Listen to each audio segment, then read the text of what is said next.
महाभारत की अनगिनत गाथाओं में जहां शस्त्रों की खनक और दिव्य रथों की गर्जना आज भी गूंजती है, वहां एक नाम बड़े ही विस्मय और करुण श्रद्धा के साथ लिया जाता है, बर्बरीक। यदि आप ध्यान से सुने तो कुरुक्षेत्र के मैदानों में बहने वाली हवाएं आज भी उसकी कहानी सुनाती हैं। प्रस्तुत है बर्बरीक की ये महान गाथा। पहाड़ों का राजकुमार। बर्बरीक का जन्म जंगलों और तूफानों के बीच हुआ था।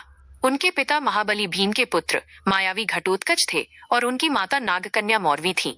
अपनी माता से उन्होंने नागों की गुप्त कलाएं सीखी, लेकिन अपने हृदय से उन्होंने वो दर्शन सीखा जिसने अंततः उनके भाग्य का फैसला किया। वो केवल एक योद्धा नहीं, बल्कि एक चमत्कार थे। जहां अन्य राजकुमार भारी गदाओं और धनुष विद्या के अभ्यास में वर्षों बिताते थे, वहीं बर्बरीक ने देवी की घोर तपस्या की। देवी ने प्रसन्न होकर उन्हें एक ऐसा उपहार दिया जिसने युद्ध के नियमों को ही बदल दिया। 3 अमोघ बाण। 3 बाणों का विधान। कल्पना कीजिए एक ऐसे तरकश की जिसमें केवल 3 तीर हों, लेकिन जो पलक झपकते ही विश्व युद्ध को समाप्त कर सके। पहला बाण, ये उन सभी लक्ष्यों को चिन्हित करता था जिन्हें योद्धा नष्ट करना चाहता था। दूसरा बाण, ये उन सभी को चिन्हित करता था जिन्हें योद्धा बचाना चाहता था। तीसरा बाण, ये चलता था और चिन्हित किए गए शत्रुओं का संहार कर वापस तरकश में लौट आता था। इन बाणों के साथ बर्बरीक को किसी सेना की आवश्यकता नहीं थी।